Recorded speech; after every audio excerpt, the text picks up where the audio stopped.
A leaked U.S. plan imagines Gaza as beachfront property. But PA Chief Mahmoud Abbas is praising the October 7th massacre. Hamas still won't disarm, and no one wants to send troops. Can President Trump's Gaza dream survive the reality on the ground? We take you inside the discussion on this week's Jerusalem Minute.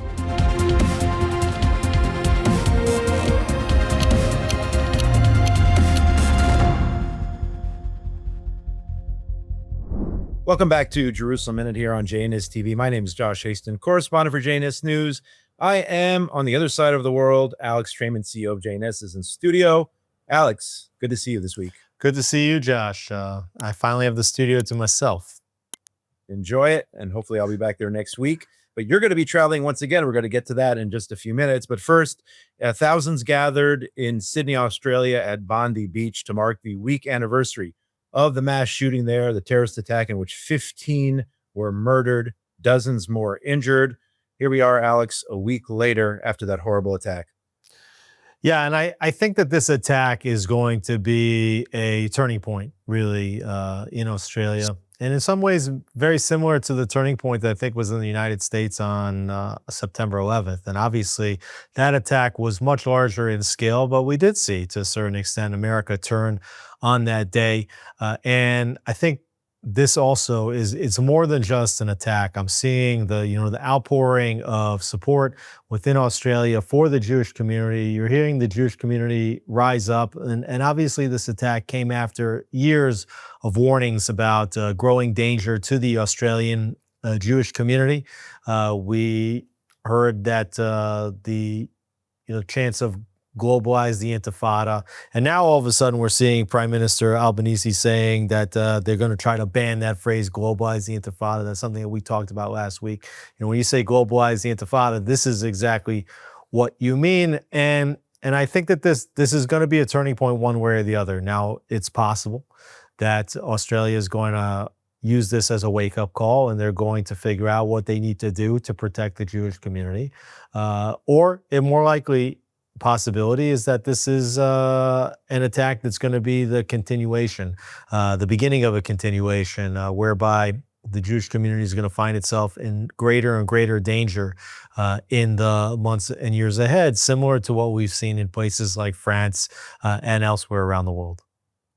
Yeah, the writing was certainly on the wall. Unfortunately, the leadership there did not take action against those homegrown terrorists and those who infiltrated into Australia over the years. Turning to the local scene in Israel, Alex, big news this week. Israel approves a $34 billion natural gas deal with Egypt, our neighbors to the south. Prime Minister Netanyahu calling a press conference this past week announcing the deal. How significant is this deal for Israel, both financially and in terms of the diplomatic relations that Israel does have with Egypt, which Israel's had a peace deal with since 1979. Well, on the one hand, this is a true moment of tremendous development for the state of Israel. Remember, when the state was founded, this was a resource-poor country. And we see now over the last 2 decades that Israel has found and exploited natural gas off the Mediterranean coast. And it's now becoming a major exporter of natural gas. Now, you're asking a few questions here. Number one, what does this do for the state coffers? This is a $34.5 billion deal over the next 14, 15 years, basically. And a lot of that money is going to go into state coffers. And we know that Israeli energy costs are relatively low, even though the cost of energy is going up in Israel, just like the cost of everything else is going up in Israel. As regards to its relations with Egypt, we provide water to Jordan, to our east. We're now providing natural gas to Egypt, to our southwest. It used to be that Egypt provided natural gas from Sinai to Israel, and it wasn't until they violated the peace agreement that we have with Egypt that they were providing natural gas to Israel. So now we're seeing the spigot is flowing in reverse. And what does that do? On the one hand, obviously, Israeli leaders are saying how this kind of glues the peace together, but it's a very cold peace. Jordan gets water that it is desperate for from the state of Israel. Does the Jordanian leadership continue to incite against Israel and incite its public to hate Israel? Yes, they do.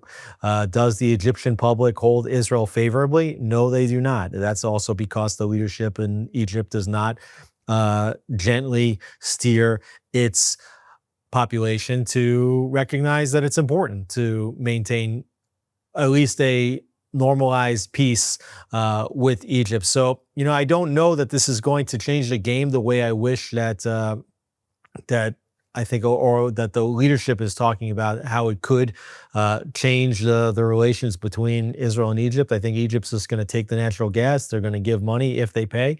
And we're not necessarily going to see a change in the views towards Israel on the street. Now, on the one hand, this turns Israel into a natural gas exporter, and that's a big deal on the one hand. On the other hand, what you want Israel to be, and we saw this as a lesson of the war, is that Israel needs to be independent in every way. Israel needs to be food independent, Israel needs to be weapons independent, and Israel needs to be energy independent. And certainly the companies that, invested a lot of money to help Israel exploit this natural gas, get it to the surface and get it to the point where it can be consumed. They want to get a payback as fast as possible. So they want to see Israel exporting this natural gas to other countries in exchange for commercial contracts. But there's a good argument could be made. What on earth is Israel doing exporting its natural gas? Especially as we hear the prime minister talking about Israel stepping into the age of artificial intelligence. One thing that we know about artificial intelligence is it takes an extraordinary amount of energy in order to process. This quantum computing, it takes immense amounts of energy. And here you have Israel that has, on the one hand, large quantities of natural gas out in the ocean, but on the other hand, somewhat limited quantities of natural gas. Now, the prime minister does say he believes there's more gas off the ocean, and I think that there's many reasons to believe that you could find additional natural gas off the coast of the Mediterranean. But you might think that it's in Israel's long-term interest to maintain its natural gas reserves so that you can basically power Israel's needs for decades on into the future. Alex, at the same time, another deal announced this week between Israel and Germany. Germany is investing in the Arrow 3 air defense system designed to intercept ballistic missiles. Israel has that technology, those capabilities. The deal is $3.1 billion, according to the Israeli Ministry of Defense spokesperson. So another major deal announced this week, Alex. Yeah, this is important for Germany because they do view Russia and its arsenal of missiles as a threat. Even they can look at Iran's ballistic missiles as a potential threat to the European continent. It was only a few months ago that you heard Germany talking about an arms embargo of Israel. And then sure enough, as the ceasefire was declared in the Gaza Strip between Israel and Gaza, then you heard Germany's leadership say, okay, we're going to reconsider. There might not be an arms embargo. But here you see the value that Germany and other countries find in Israeli technology. And I think that what you'll see in the future is that as Israel moves towards being more weapon systems independent, as they get off of the support, the direct support from the United States, that will make them freer to develop their own technologies, to invest in their own technologies that are developed in the state of Israel or manufactured wherever else they might be manufactured around the world, in India or in other places. And you're going to have this Israeli startup mentality working even in hyperdrive with defense technologies. And then you will see Israel really becoming a major exporter of defense technologies to other countries around the world. So I think that this is just one contract, a $3.1 billion contract. And it just is the tip of the iceberg in terms of what's possible if Israel develops advanced weapon systems and has the ability to sell them around the world. Alex, let's take a look at Gaza right now. This past week, U.S. Secretary of State Marco Rubio saying that the Trump administration will have to clarify the mandate of the International Stabilization Force. We've talked about that force before. Let's check out this video. Oh, look, in fairness to all the countries we've talked to about being and having a presence on the ground, I think they want to know specifically, what the specific mandate, it was the funding mechanism looks like. We're trying to make a lot of progress here I think the next step here is announcing the Board of Peace, announcing the Palestinian technocratic group that will help provide daily governance. And then once that's in place, I think that will allow us to firm up the stabilization force, including how it's going to be paid for, what the rules of engagement are, what their role will be in demilitarization and so forth. So there you have the Secretary of State, Marco Rubio, talking about phase 2 of the agreement, saying there's no future with UNRWA. We discussed how the U.S. wants to label UNRWA a foreign terrorist organization. Also, Hamas, disarmament a must. The details need to be negotiated. Hamas, of course, not willing to disarm, which could prevent any sort of movement towards phase 2. Well, first of all, I think for Israel, very good to see that it is, in fact, Secretary of State Marco Rubio that is leading the diplomacy efforts here on moving this agreement from phase 1 to phase 2, because I think of all the people that are involved in the U.S. administration, Marco Rubio is the one that Israel can say really is aligned more than anyone. And so better to hear Rubio talking about this than to hear Witkoff or Kushner or others. And I'm not saying that they're not pro-Israel. I think that they are. But we do see that Witkoff and Kushner certainly have close ties with Qatar. Rubio seems to really be much more closely aligned with Israel. So on the one hand, very, very good that it's Rubio leading here on this effort. What he said about UNRWA, completely right. I mean, UNRWA, we talked about it last week, really basically an agency of Hamas with UN backing. The fact that they're not going to be a part of it, that's definitely a big step forward. I do sense that the Trump administration feels some kind of sense of urgency to see if they can move this from phase 1 to phase 2. And, we're talking about the creation of this Board of Peace. We're talking about the creation of this international stabilization force. At this point, it's not yet 100% clear who will be on this international stabilization force. So the latest reports I heard is that Pakistan may be a country that would send troops over along this force. And even in the past, we've been talking about whether or not Pakistan could be one of those countries that might be willing to normalize relations with Israel at some point. Now, again, that's a country where I don't think that the whole street of Pakistan is, viewing Israel as a best friend, but certainly Pakistan far enough away that there was never a direct conflict between Israel and Pakistan. So that might be one country that can come in, but there's big questions about what this international stabilization forces mandate is going to be. Do they have an open fire mandate? Can they, if they see Hamas terrorists, can they take them out? Can they demand that Hamas disarms? What is going to be the role of this international stabilization force? And the fear always for Israel, as we've seen with like UNIFIL in southern Lebanon, is that basically these are international forces that go into a place and their primary mandate is to stop Israel from defeating terrorists, right? So terrorists in southern Lebanon, this entire buildup of Hezbollah in southern Lebanon, which was a direct violation of UN Resolution 1701, that they were not supposed to be operating there. UNIFIL allowed them to operate, and they prevented Israel from striking in that area. So that's what Israel does not want to see here, and not yet clear what this mandate is going to be. Rubio saying that before you can expect troops to come in from any country, it's going to have to be clear what that mandate is. And it does look like Israel has some sort of a veto over who those countries might be. We know that Turkey, for example, wants to put troops into Gaza as part of this international stabilization force, and that has been a red line for Israel. Yeah, Alex, so you have the international force there, and at the same time, you have countries reportedly joining the Trump Board of Peace. And I'm not exactly sure if the same countries who are potentially sending troops to that force are the same countries part of the Board of Peace. But this week, it was announced, or reported at least, that Egypt, Qatar, the UAE, the UK, Italy, and Germany have agreed, reportedly, to join the Trump Board of Peace. Of course, as you just said, Israel having problems with, of course, Qatar. Turkey, you mentioned also. I don't see their name on this list. But, I mean, if this is accurate, it does seem problematic, especially when you're talking about establishing peace, when you have some of these entities, Qatar and others, who actually are harboring Hamas and have been harboring Hamas. And it's also very unlikely, as we've said in the past, that this international force would actually take up arms against Hamas. So let's get into, I guess, these two different entities and some of these problematic countries. Yeah, absolutely. I mean, there's a big difference in opinion in the U.S. and in Israel about the role and the good faith of Qatar. As far as Israel is concerned, Qatar is not a constructive actor here.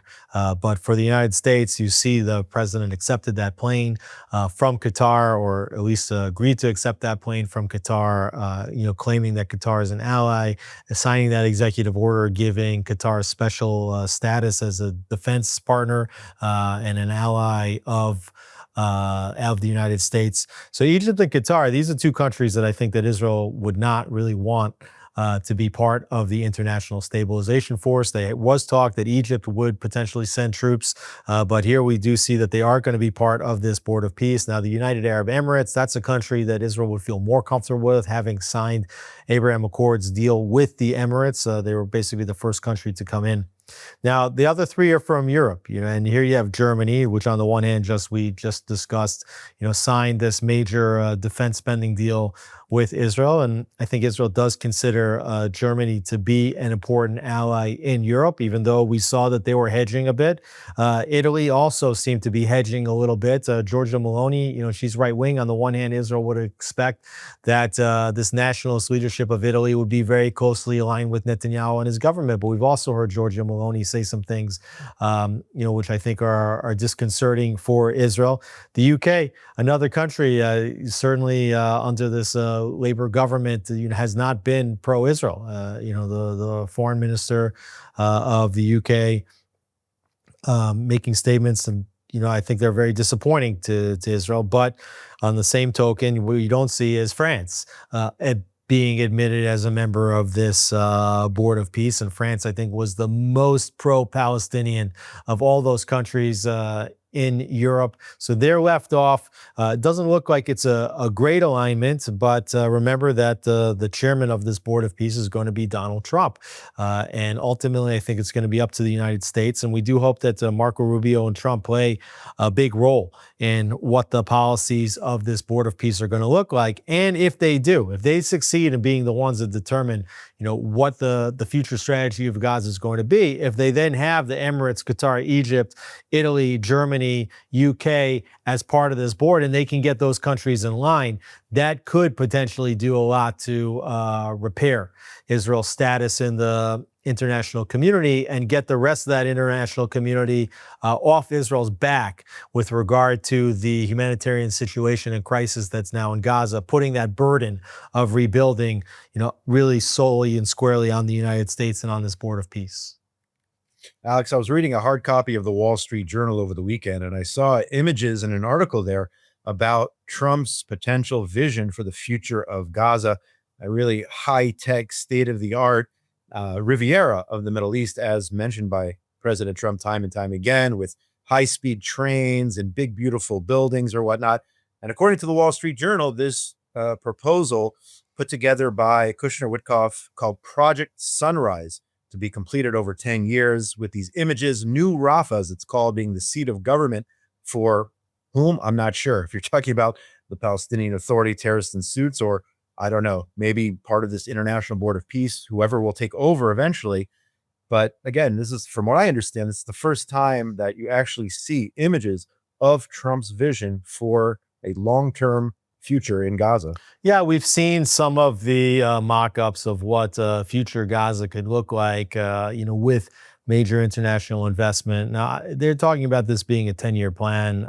It sounds to me like this could be way more than 10 years in the making, if you could even get to it. And of course, what I think this 10-year plan depends on is Hamas and terror organizations not being inside Gaza, not being the ones that are operating and authorizing and administering the Gaza Strip.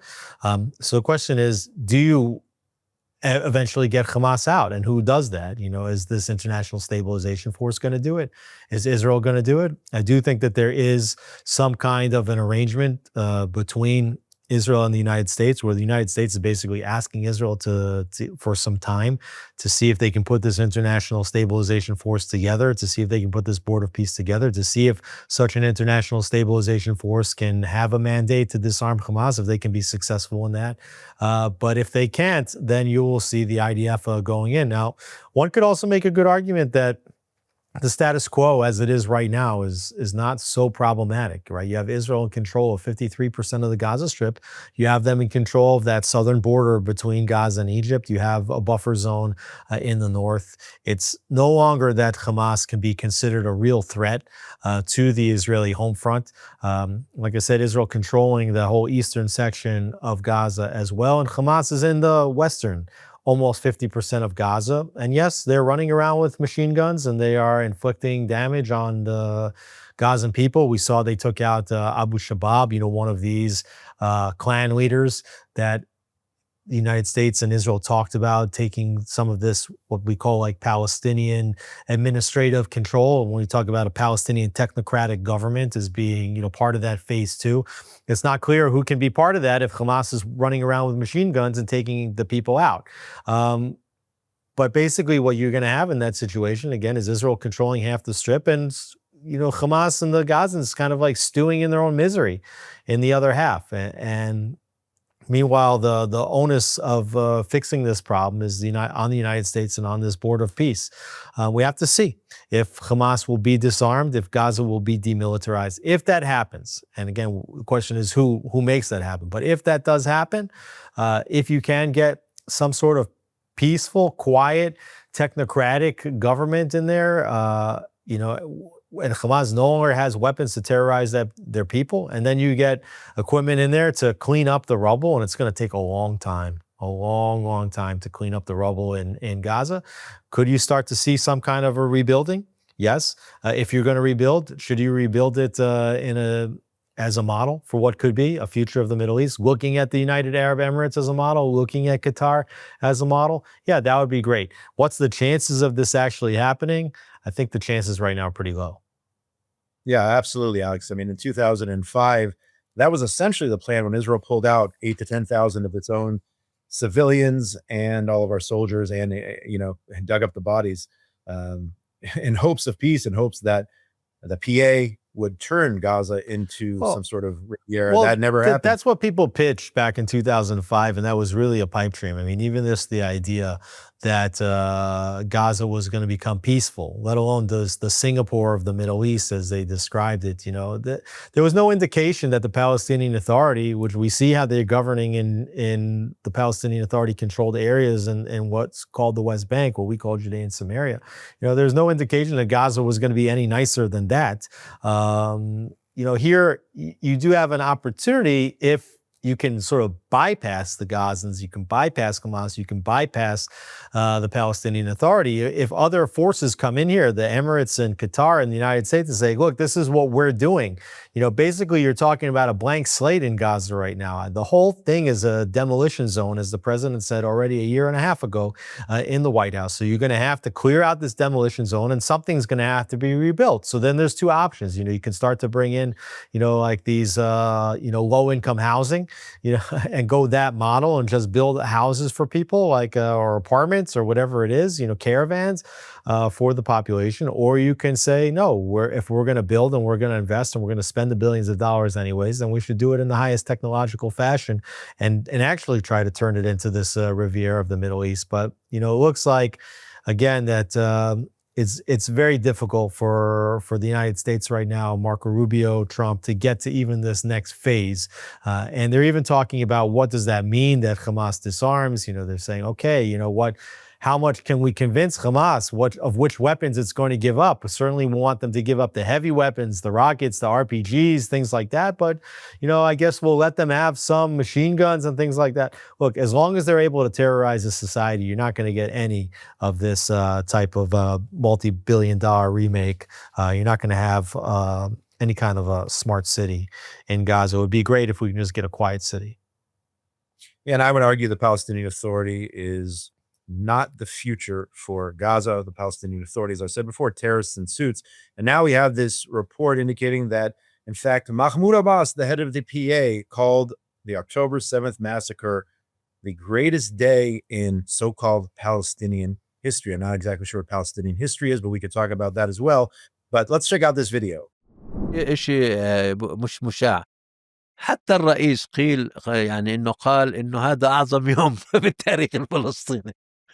ولكن وهذا قاله قدام عشرات مش قدام شخص أو شخصين.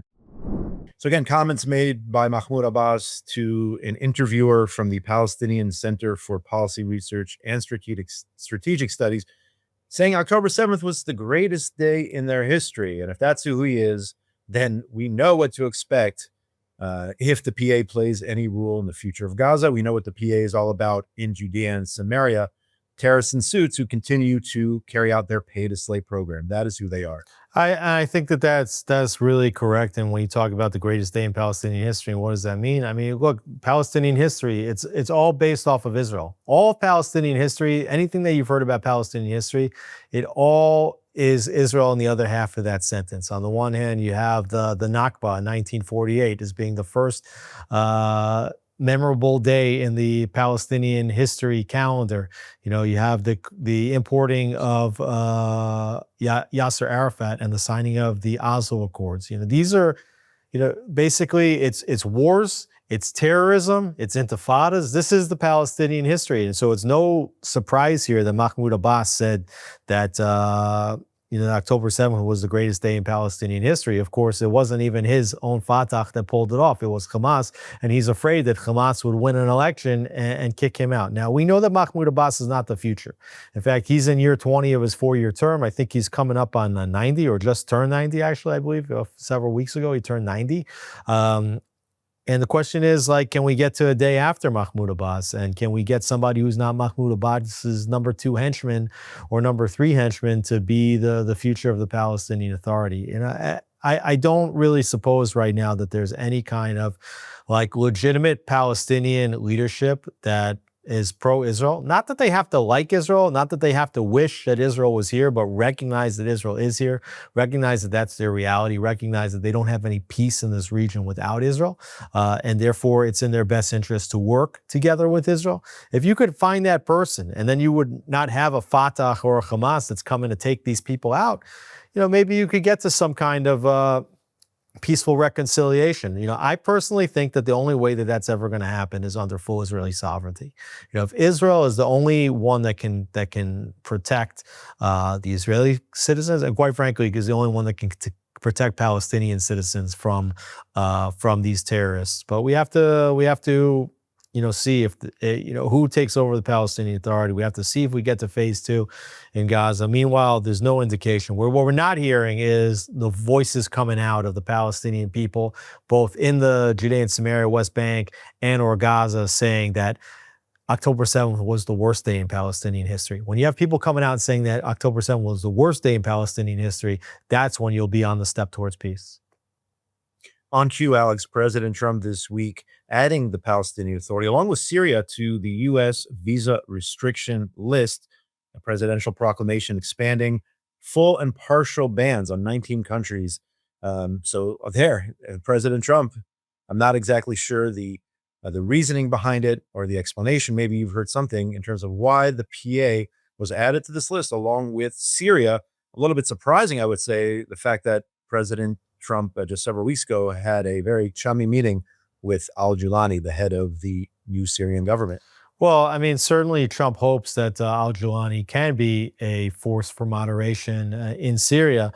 But here, I mean, it says that the Secretary of State, Attorney General, Homeland Security Secretary, and Director of National Intelligence determined that the countries in question and the Palestinian Authority, important to note that Palestinian Authority is not considered a country by the United States, but it says that the countries in question and the Palestinian Authority, quote, cannot meet basic criteria for identifying their nationals and residents who pose national security and public safety threats and for sharing that information with the United States. So basically, what the United States is saying is, we know that there's terrorists running around your neighborhoods. And we're blocking any entry of Palestinians coming into the United States, just like from any other country, because quite frankly, we have no way of knowing from you or trust from the Palestinian Authority that they can communicate to the United States, who are these people, right? So the United States certainly doesn't want to have any kind of terrorists coming into its country, and that's why they're doing that block. And I think that really lends to, tells you something else you need to know about why no countries have opened up their borders to Gazans, okay, right? You have a humanitarian crisis in Gaza.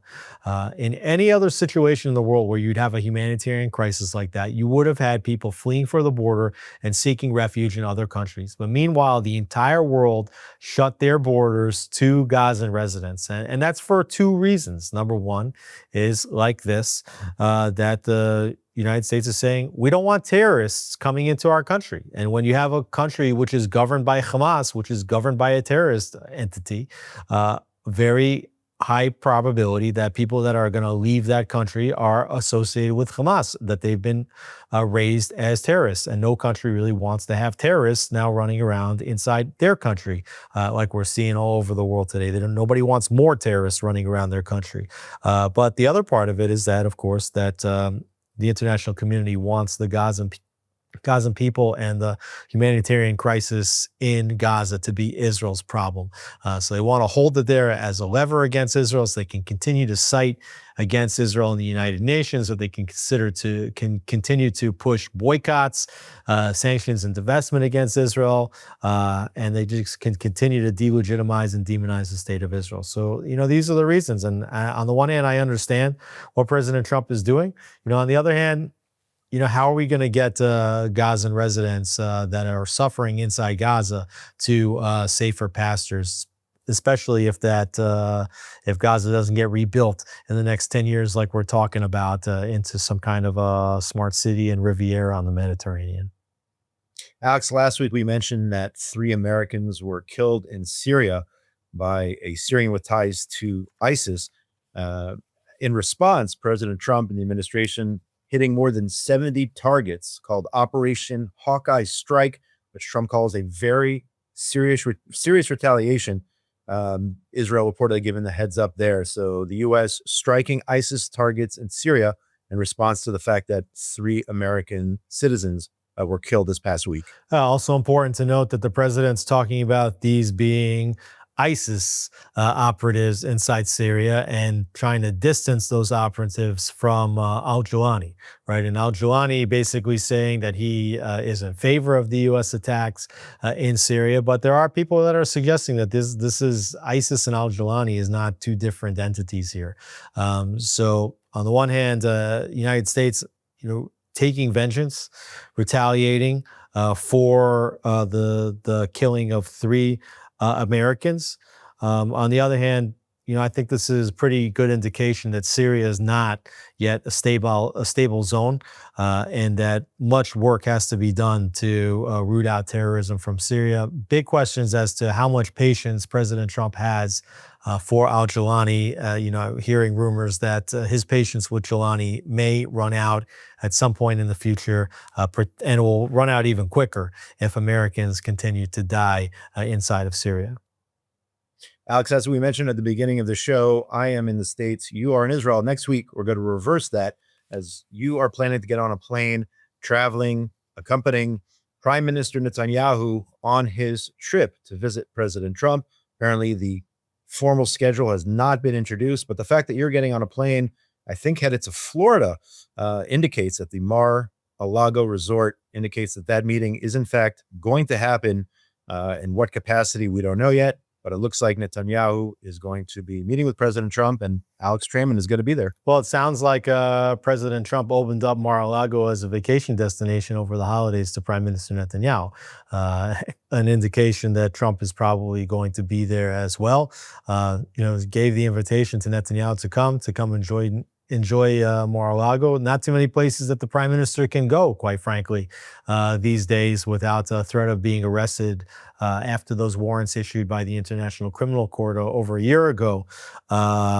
Trump stating, as only Trump would, that there's not a formal meeting on the agenda, but stating that Netanyahu would like to come and see him. I have a feeling somehow or another the prime minister and the president will find time to meet if the prime minister and his wife are staying at Mar-a-Lago. And certainly they have a lot to discuss. We saw all these conversations we were talking about regarding phase 2 of this plan in Gaza. There was also reports that just came out stating that Netanyahu was going to try to convince Trump that there should be future attacks against Iran during that meeting. I think that you see here very clearly that the situation in Gaza is not resolved. The situation in southern Lebanon, not completely resolved. The situation in Syria, not stable. And that more can potentially be done to strike at the heart of the Iranian regime, and potentially that there might be some intelligence regarding Iranian attempts to restart their nuclear program that all might be on the conversations that Netanyahu may have with Trump next week. Alex, I saw some of the videos over the weekend from the Turning Point USA event, Charlie Kirk's organization there. Ben Shapiro attacking Tucker Carlson for platforming the anti-Semite Nick Fuentes, along with Candace Owens, of course. Let's check out this video. He knew that Nick Fuentes is an evil troll and that building him up is an act of moral imbecility.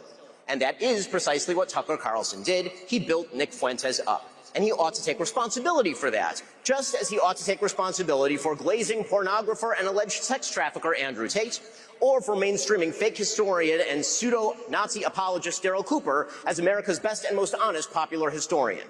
Hosts are indeed responsible for the guests they choose and the questions they ask those guests. Emotive accusations, conspiracy theories, and just guessing questions, that's lazy and stupid and misleading. None of them are a substitute for truth. None of them are a substitute for evidence. So, when Candace Owens says, "I don't know, but I know," that is retarded. And we are all more retarded for having heard it. And the people who refuse to condemn Candace's truly vicious attacks, and some of them are speaking here, are guilty of cowardice. Yes, cowardice.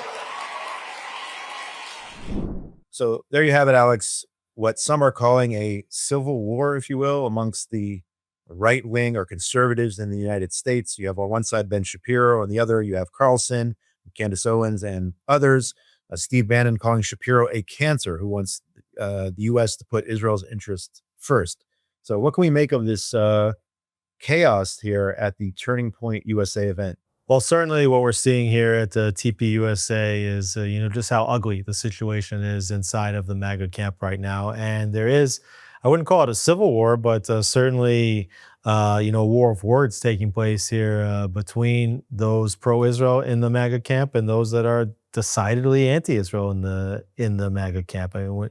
And what's amazing about it is that, Tucker Carlson, Candace Owens, Steve Bannon, these were people that, certainly with Candace and Bannon, we would have thought just a year and a half ago that they were pro-Israel, that they had, many pro-Israel bona fides. And, Tucker, we would have said a year and a half ago, and many people would have said, he's not an anti-Semite. There were some people who were warning that he was an anti-Semite. I was taken for surprise by that personally.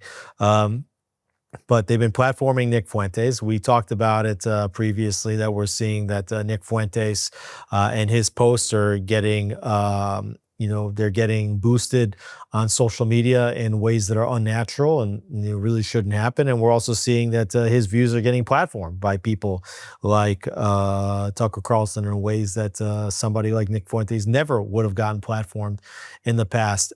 You do see people like Ben Shapiro, Mark Levin, and others fighting back. And it's been getting pretty harsh right here. Now, one of the things which I thought was very interesting was that Erica Kirk said at the Turning Point USA conference that, she would put her support behind J.D. Vance to be the 48th president of the United States. And also clear here that Tucker Carlson and Vance are close. Tucker Carlson supported J.D. Vance to become senator.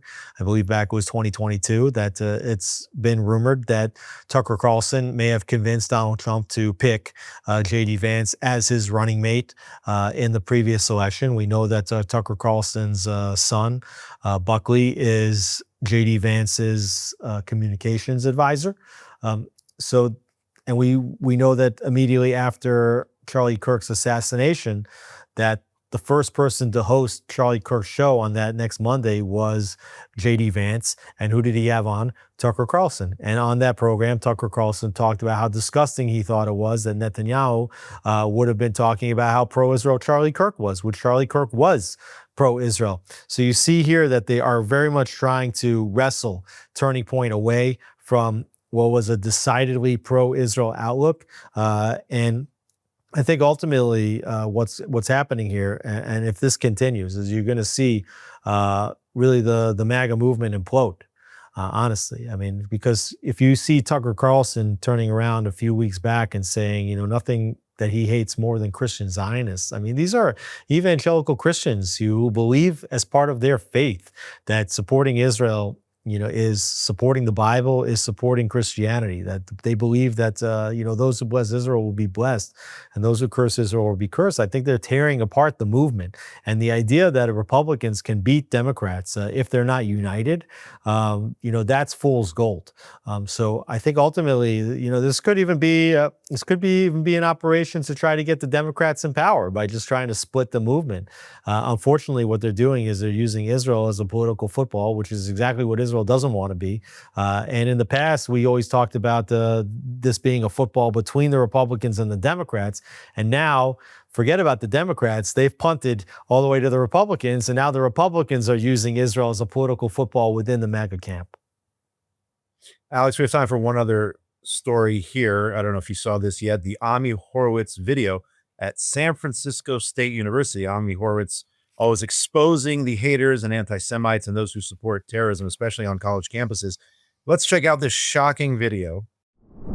Money for arms and weapons to fight back against the Jews, operations against the Jews, but around the world, in France, in Germany, here, in Britain, wherever they are, but here and in Europe, we want to raise arms so we can strike them all over the world. We have to hit these people hard. Yeah. And we want to fund operations against soft targets. You agree with what I'm talking about? Oh, yeah. But yes, I would totally be down. You see what I'm saying? Yeah. Yeah, bro, I agree with you. I mean, you understand what I'm saying? Yes. By hitting these targets? Yes. I appreciate it. Thank you so much. But I like what you're saying. I would love to help. You want us to spread the word too? Spread the word for sure. Thanks, guys. I really appreciate it. Thank you, guys. God bless you. Thank you. Yeah, I don't have money to give, but if you need word of mouth, moral support, you can give me. Yeah. And just spread the message. Like promotions, like putting on a story or something. How much money would you be able to do? It's tax deductible. A couple bucks. Like $5. Also $5? Like $5. $5. So, Alex, it's a shocking video, but I would say, unfortunately, not surprising, where Ami Horowitz essentially asks these individuals to support attacks against Jews. And then you have these individuals who are willing to either donate to the cause. You're talking about attacking Jews or support that movement in other ways. So very, very, again, shocking, but unfortunately not surprising. The reality that we have experienced since the October 7th massacre, where Jews have been targeted, hunting season on Jews across the world. Well, first of all, bravo to Ami Horowitz for doing it again. I mean, he's been doing this as long as I know him. We're talking like something like 15, 20 years already. He's been going into the lion's den, wherever that is. He was waving an American flag during these encampments in City College just over a year ago, and now going to San Francisco State University and, just exposing really the way people feel about the United States, the way people feel about Jews, the way people feel about America. And this, it's not surprising, but I think what this video does is it demonstrates how lost, America has become, when we can, take this country, which is the beacon of religious freedom, which is a total melting pot in which Jewish Americans have contributed so much to the fabric of what it means to be an American. And the Jewish people in America, for the most part, I'd say the overwhelming majority of them, they are high contributing members to American society, consider themselves high contributing members to American society. And even most of them would consider themselves to be American before they would consider themselves Jewish, right? If you had to pick, like, what are you first, American or Jewish? I think a lot of Jews in America would say American before they would say anything else, which is very different than Jews in other communities around the world where they're isolated and they know that they're Jewish first. This is a situation, and I think that these two stories here, what's going on at Turning Point USA on the one, being fueled by Tucker, Candace, Steve Bannon, on the one hand, they're accelerating this process very dramatically, but I think that maybe one of the reasons why they are accelerating this process is that they're looking at the young people in America and they're saying, look, the writing's already on the wall. Like, we're not going to go convince these people to support Israel and support Jews. They've been taught already to hate Jews and to hate Israel. And this was done by Qatar. This was done at the university level. This is being done on the grade school level already, where you have Title VI University Middle East Studies programs creating the curriculums for public schools. While we already knew what was going on the campus, not that we were doing anything about it, we were allowing the same problem to fester already in the public school level. So I think that this video, is very, very sad, and it basically, wraps back around to this first story that we had at the opening of this program, which is what happened in Australia at Bondi Beach, and what's happened in the UK, what's happened in France. And you just have to wonder, like, how safe is it going to be for Jews to live anywhere in the world? We're under attack in Israel, by Iran and all of its terror proxies. And obviously the Palestinians here, and the Qataris that have aligned with Iran, even though there's a Shiite-Sunni divide, but certainly what's happening in the West as well. Very, very scary situation, and not clear that any amount of counter anti-Semitism movements or money that gets thrown at this is going to solve this problem. This is a deep, deep spiritual problem that goes to the rot that's taking place in all of Western society. And I would just leave it with this. I mean, if these countries are not going to be good to their Jews, it's going to come back to hurt them, not just because of the blessings that they will lose from above, the spiritual blessings, which I honestly do believe, but violent crime, as we see at Bondi Beach, it might start with Jews, it never ends with Jews. When violent crime rises, as it has in all these societies, Jews are on the front lines of that, but they're not the only recipients. We saw President Trump and his attempted assassination. We saw the assassination of Charlie Kirk. And I think it's dangerous season in all of Western society. And these last few stories, I think, really indicate that.